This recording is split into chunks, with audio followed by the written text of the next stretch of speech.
Okay. Welcome back to my channel. It is your Mamang Fan nagbabalik pagkatapos ng ilang buwang pananahimik. Naway masayang lahat and Happy New Year sa lahat. Sisimulan natin ang taon na ito sa paggawa ng panibago na namang headdress na ginamit ko ng bagong taon, syempre. Ano pang hinihintay? Huwag na magpatumpik-tumpik pa. Simulan na natin gawin ang headdress na ito. As usual, magsisimula tayo sa paggawa ng ating base. Pero sa pagkakataon na ito, meron na tayong gagamitin na headband or base ng ating headdress, yung pinakang headband ng ating headdress. Itong headband na gagamitin natin is ginawa ko siya noong November para sa aking November headpiece, pero hindi ko rin naman siya nagamit dahil nga nagpalit ako ng idea at ng pag-execute ng aking headdress, kaya naiwan siya sa aking stocks. So ngayon ko siya gagamitin sa December para syempre din ako gagawa ulit. Alam niyo naman ang process nun, same process pa rin naman ang paggawa ng headband. Dan dadagdagan natin siya ng mga alambre para magkaroon ng structure ang ating headdress. Ito ang magiging pinakang structure or pinakang pagkakabitan ng mga elements natin na ilalagay sa ating headdress. Ikakabit lamang natin ng alambre sa magkabilang gilid ng ating headband. Kung mapapansin niyo, ang headband na ito ay merong mga nakabukas na parte kasi yung mga parteng yan may mga dating nakalagay. Tinanggal ko lang kaya iniwan kong bukas para doon ko na lang din ikakabit yung alambre at madali siyang maitatago kapag naidikit na.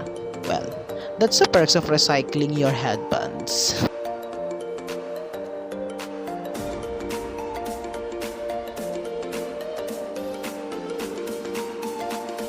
Pag natuyo na ang pinandikit natin sa ating mga alambre, pwede na natin coveran ito na ang ating mga paper tubes. Ang ginagamit kong paper tube ngayon is yung mas malalaking version ng paper tube na ginagamit ko kumpara sa mga past creations ko. Kung hindi ka pa pamilyar, panoorin mo ang video ko about making paper tubes. Ilalagay ko na lang sa description yung link para mas madali mo siyang mahanap. At kung mapapansin niyo, ang mga paper tubes na ginamit ko ay hindi talaga intended para sa project na ito.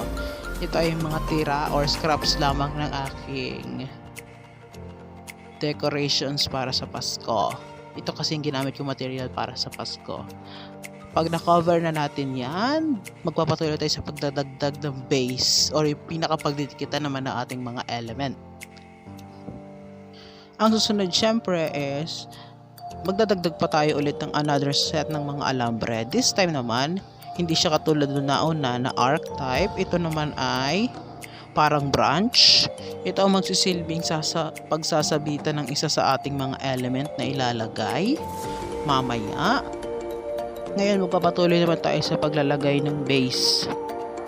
Ang gagamitin natin dito is yung karton ng cake na kinain namin nung Pasko.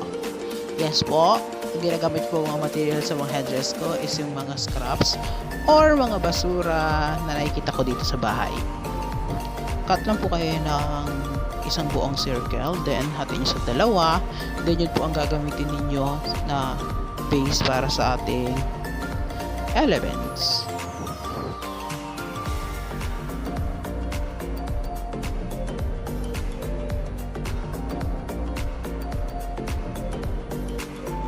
Ngayon naman, didikit na natin ang ating mga elements na gawa rin sa paper tubes. Meron tayong paper tube flowers, paper tube leaves na magkakaiba, at meron din tayong paper tube lotuses.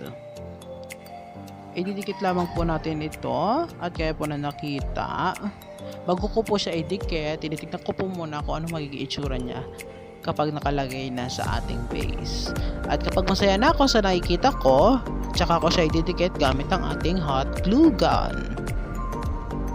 Yung ibang elements sa idinikit ko na off-cam dahil wala na akong time para mag-shoot dahil nga po busy na ang Mamang Fan ninyo sa paghahanda ng bagong taon habang ginagawa ang headdress na ito.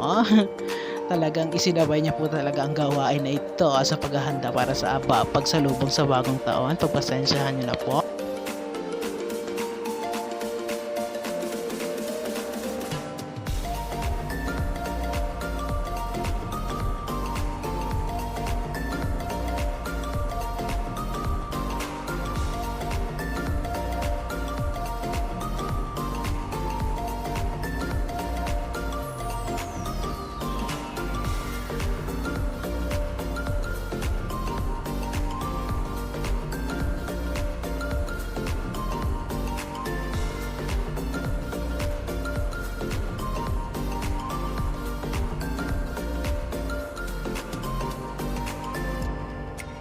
Here is the result of our headdress. Enjoy!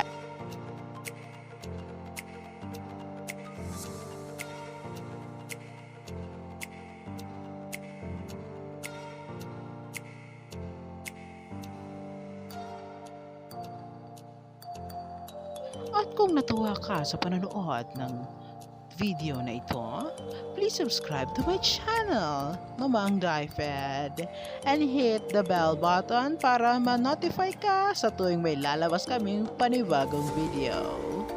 Thank you for watching and Happy New Year, mga anak!